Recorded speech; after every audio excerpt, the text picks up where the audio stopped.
This is the end of Elder Scrolls Online Elsweyr. We have dealt with an evil queen, now have necromancers, dragons, and the betrayer that are looking to upset the balance of this fair kitty cat kingdom. I am forced to gather my courage, conviction, and coffee, most importantly, to handle the final steps of the story, but will it be enough? Well, yes, because I'm Caffeinated Dad Gaming, but here is what happened. We pick up the final episode of this journey in the Dragon Guard Sanctum, where we just witnessed the death of the last Dragon Guard, Orlan. He stayed hidden for like 50 years in the first contact with outside people, and he dies.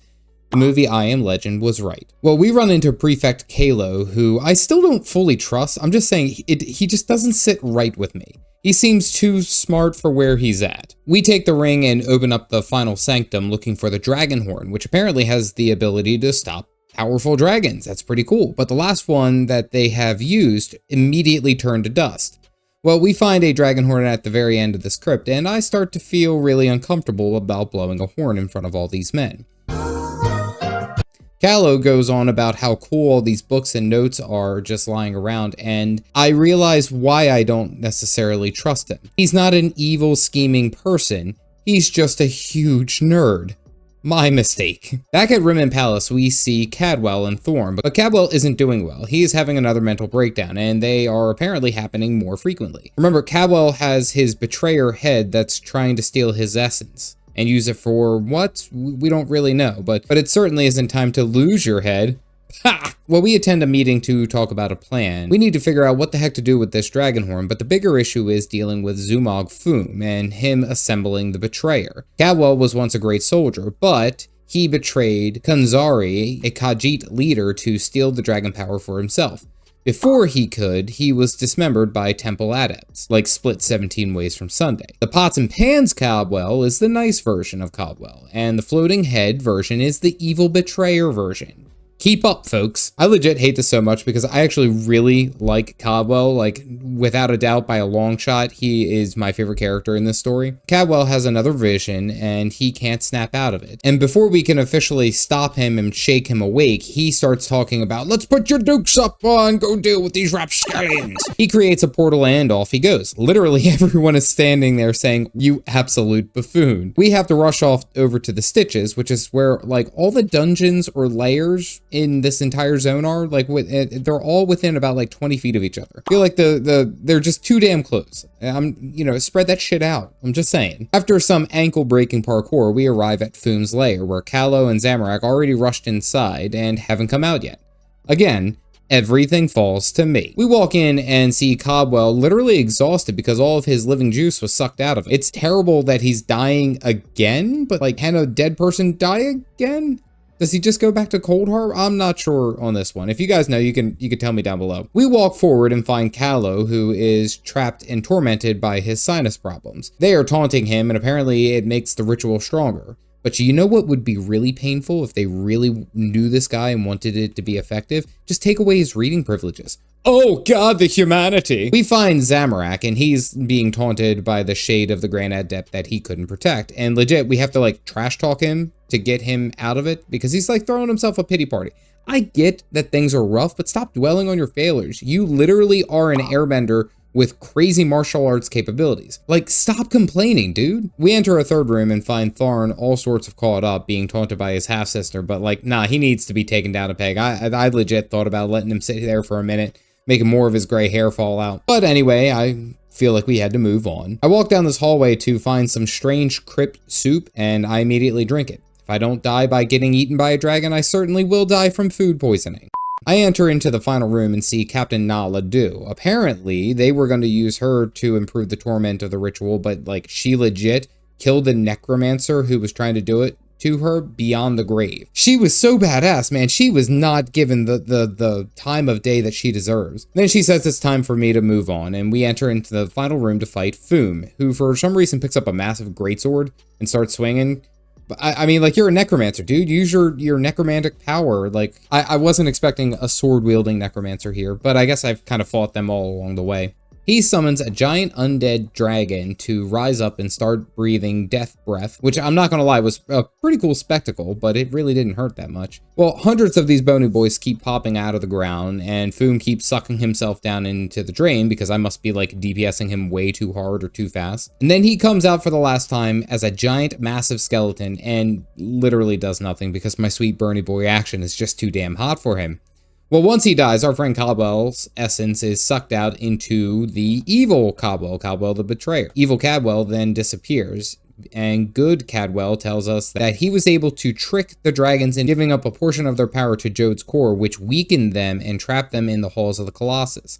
Cadwell then betrayed Kunzari to steal the power, but the Moon Adepts got to him and killed him. Cadwell says that the Queen Chimera, has the key, and then Cadwell disappears into a cloud of dust, Spider-Man style. I'm not gonna lie, I hated this part. Cadwell was my boy, man. I don't feel so good.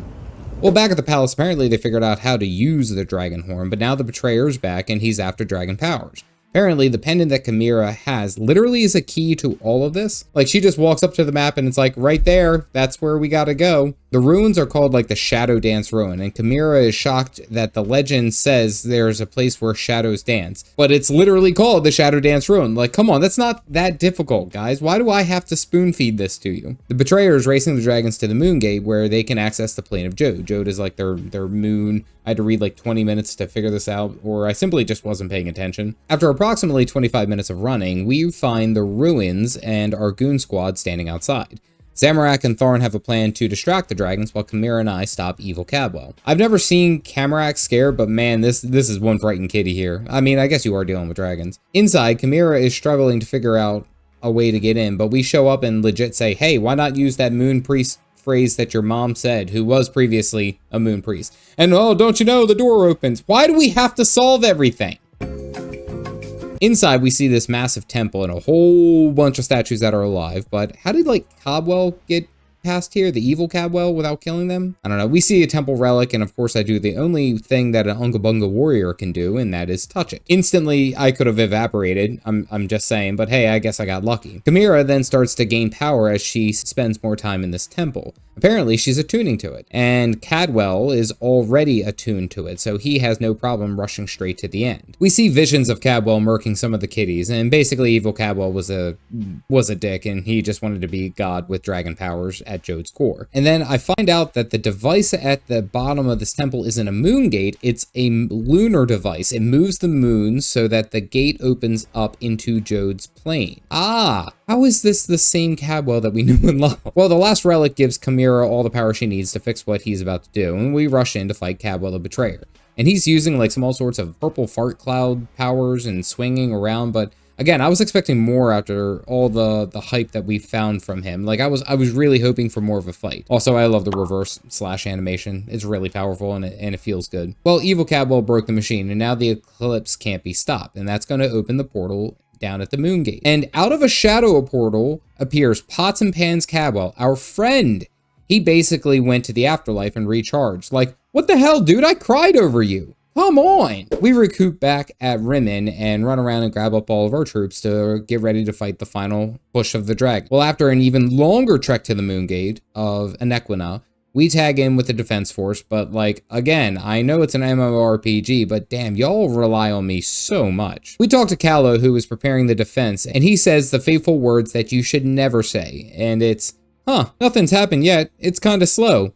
If you've ever worked in like fast food or retail, that is the worst thing to say. Never say that you were slow or there's not a lot going on. That is a rookie mistake. Well, we slice through the entire encampment, like splitting about 3.5 dozen of these Uraxian soldiers because the dragons created a bunch of breaches for them, and they come in and are like, yeah, we're gonna stop you, but like, I'm legitimately devastating this entire Uraxian force. In the course of about a week, I've killed about 500, 600 Uraxian soldiers solo. Stop sending them to me, you noobs. Like, find someone else. We take the dragon horn from Garashri because he was injured by a dragon blast, and we get to the Moon Gate. And Chimera is trying to cancel the Moon Gate. Uraxian soldiers show up here, and I swear, these guys are just cannon fodder at this point. We fight a couple of lieutenants who actually do decent damage. Like, I did lose about 10% of my HP, but after slashing through them, we rush to a Boo-Boo and Queen Kitty, and we have to rush into the plane of Jode. Like, this is super trippy. I am not going to lie. Apparently this is like a secondary plane of existence. Now the problem is Mjolnir, and I'm purposely saying his name wrong, and Cal Grunty are here sucking up all the dragon juice. Big Blue flies overhead and tries to kill us with all sorts of lightning breaths as we take down all sorts of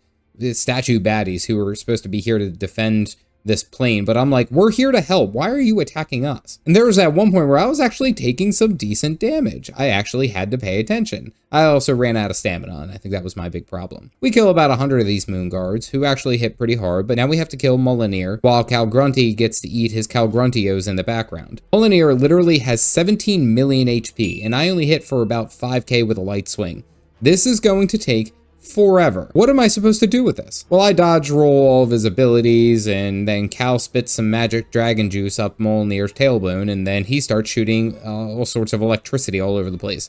I simply dodge and evade, but it is an interesting spectacle, I'm not gonna lie. Thorn puts a shield on the ground to protect me from Mjolnir's bad breath, and then we get to use the dragon horn, which drops Mjolnir like 5 million HP.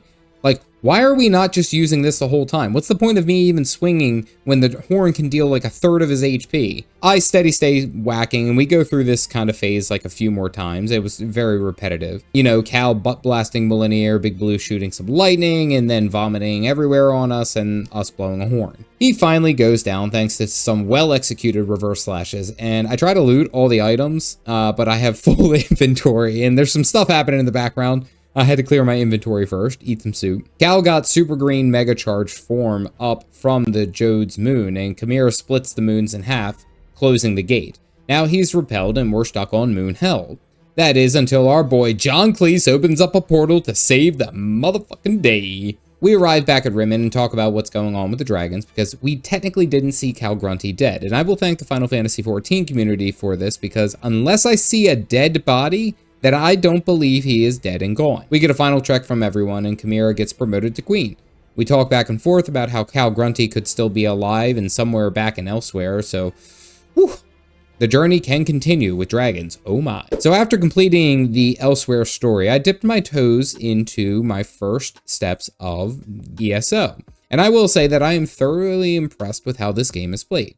I had lots of fun just figuring out my weapons and skills, but also understanding the lore and the whole atmosphere of the game. Now, I am aware that this is an expansion zone and everything can be done kind of disjointed, but I think I was able to get a firm grasp of the game after my initial playthrough. My first big thing that I loved about the story was the voice acting. It really adds a layer of immersion that cannot be overstated. I will say that it was a bit of a learning curve picking up the lore right where I was, but I really think that makes the game that much more enjoyable if you understand why you were doing all these different things. I do have to visit the Prophet and figure out all of his shenanigans, as well as doing some more dungeons, and I actually even want to jump into PvP, so let's get a taste of that. Lots to do in so little time. If you want to see my entire journey into ESO so far, you can click this playlist here. Otherwise, stay caffeinated, folks.